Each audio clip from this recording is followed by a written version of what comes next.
Hello everyone, this is Jonathan Marks again from Go to Health Media. This is video 6 in our series, How Project 2025 Will Change Healthcare in the United States, which we've broken into 6 parts. Project 2025 is the 920-page conservative agenda set by the Heritage Foundation to be implemented if and when former President Trump wins election in November 2024. You can see the complete list of videos we are producing in this evidence-based series. Our intent is to educate you with facts. Today, we're focusing on the impact of Project 2025 on families, gender identity, pregnancy, abortion, and recommended foreign policy on these matters. Thanks in advance for your support. We are covering 6 topics, 1 video for each topic, because there is so much to cover. This is video 6-2, focused on family definition and childcare. So sit back and watch each one of our videos to understand the full ramifications of Project 2025 on family, gender identity, pregnancy, abortion, and foreign assistance. When you watch each of the videos in episode 6, you will have complete information on Project 2025's approach to regulating family, sex, pregnancy, abortion, and foreign policies on these subjects. Let me share some quotes from Project 2025 about families. Quote, "Restore the family as the centerpiece of American life and protect our children." Unquote, from page 3. This, despite the fact that the 2020 census shows that only 49% of Americans are married and 51% of Americans are single, and 2/3 of the single population have never been married. Restoration of the traditional family flies in the face of the lifestyle of the majority of Americans. Another quote, quote, "In many ways, the entire point of centralizing political power is to subvert the family. Its purpose is to replace people's natural loves and loyalties with unnatural ones." Unquote, page 4. That's interesting. Project 2025 wants to centralize power precisely when it comes to families, gender identity, pregnancy, and abortion. Is that subversion? Other quotes. Quote, "Today, the American family is in crisis. 40% of all children are born to unmarried mothers." Unquote, from page 4. Another quote, "Fatherlessness is one of the principal sources of American poverty, crime, mental illness, teen suicide, substance abuse, rejection of the church, and high school dropouts. If current trends continue, we are heading towards social implosion." Unquote, from page 4. Let me share some alternative facts and figures about family structure from the Annie E. Casey Foundation based on research. Their mission from the website states, and I quote, "Our work focuses on strengthening families, building stronger communities, and ensuring access to opportunity, because children and young people need all 3 to succeed." Continuing, "We advance research and solutions to overcome the barriers to success, help communities demonstrate what works, and influence decision makers to invest in strategies based on solid evidence." Unquote. Continuing, "In the United States today, more than 23 million children live in a single-parent family. This total has risen over the last half-century and currently covers about 1 in every 3 kids across America.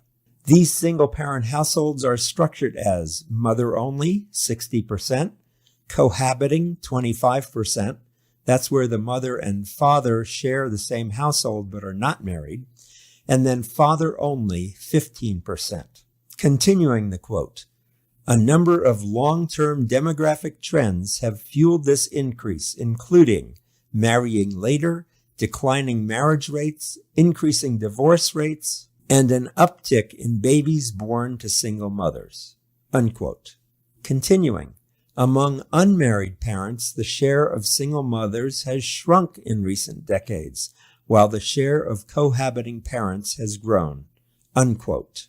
I continue quoting. Mounting evidence indicates that underlying factors such as strong and stable relationships, parental mental health, socio-economic status, and access to resources have a greater impact on child success than does family structure itself. Children thrive when they have safe, stable, and nurturing environments and relationships, and these conditions and connections can exist in any type of family.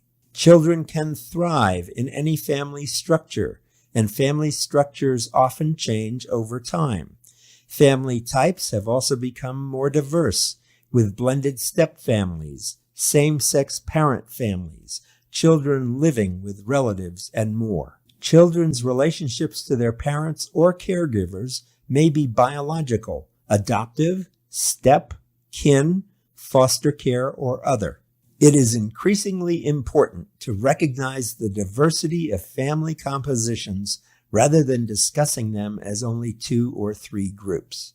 Unquote.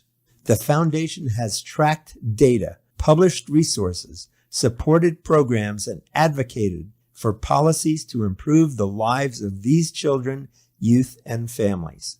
The Foundation's approach to family structure is evidence-based from decades of research, unlike the claims or data of Project 2025.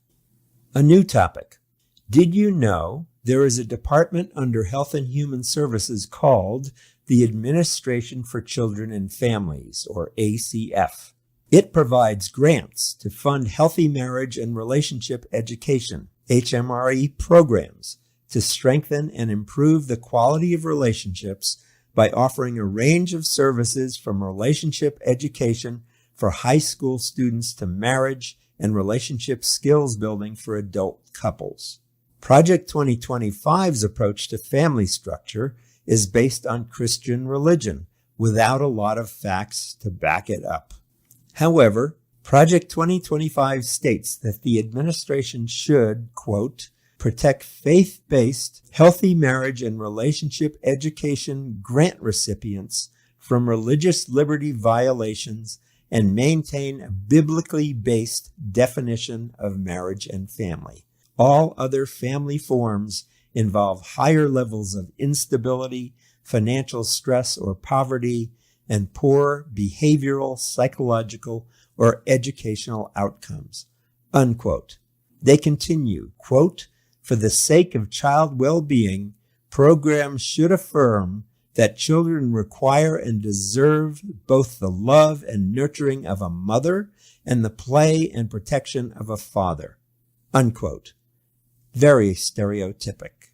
Quoting further, despite recent congressional bills like the Respect for Marriage Act that redefine marriage to be the union between any 2 individuals, HMRE program grants should be available to faith-based recipients who affirm that marriage is between not just any 2 adults, but 1 man and 1 unrelated woman. Unquote. Continuing, quote, grant allocation should prioritize faith-based programs that incorporate local churches and mentorship programs. Unquote. All of these quotes are from page 482. Clearly, Project 2025 is seeking national policy on family issues, not state-by-state policies, as demanded in a truly conservative agenda. Here's another idea from Project 2025. Quote, eliminate the Head Start program. Research has demonstrated that federal Head Start centers, which provide preschool care to children from low-income families, have little or no long-term academic value for children. Given its unaddressed crisis of rampant abuse and lack of positive outcomes, this program should be eliminated along with the entire Office of Head Start, or OHS. Unquote. From page 483. By contrast, the National Head Start Association reports significant evidence-based success. Each one of these 10 statements is backed by research, as is noted. 1. Quote, Head Start children make progress in language, literacy, and math. Head Start children also score at the norm on letter word knowledge by the end of the year. That's from a study by Akins et al. In 2013 and Bloom and Weiland 2015. Number 2, early Head Start children show significantly better social, emotional, language, and cognitive development. Children who attend early Head Start and transition to Head Start are more ready for kindergarten than children who do not attend Head Start. That's from a study by Love et al. In 2002, unquote. Number 3, quote, the Head Start Impact Study found Head Start children scored better than a control group of children in all measured domains of cognitive and social emotional development. That's from a study by HHS 2010. Number 4, quote, Head Start children in foster care or other non-parental care are more ready for school. That's by a study from Lipscomb et al. In 2013. Number 5, quote, Head Start children have better social skills, impulse control, and approaches to learning. Head Start children also decrease their problem behaviors, such as aggression and hyperactivity. That's from a study by Akins et al. In 2013. Number 6, quote, obese, overweight, or underweight children who participate in Head Start have a significantly healthier BMI, that's body mass index, by kindergarten. That's from a study by Lumeng et al. In 2015. Number 7, quote, children in early Head Start are more likely to be immunized and have access to services for children with disabilities, from a study by Love et al. In 2002. Number 8, Head Start children are more likely to receive dental checkups and have healthy eating patterns than non-participants. They have lower BMI scores and are less likely to be overweight compared to children in other non-parental care, from a study by Lee et al. In 2013. Number 9, quote, when families participate in Head Start as opposed to no early childhood education, children are 93% less likely to end up in foster care, a correlation not found by participating in any other types of early childhood education. And that's from a study by Klein et al. In 2017. And finally, number 10, quote, children show additional gains in social emotional development as a result of participating in Head Start at both 3 and 4 years old, from a study by Akins et al. In 2013. These claims by Head Start are all based on research studies, as noted. Project 2025 does not display this kind of research database that informs its judgment to close down Head Start.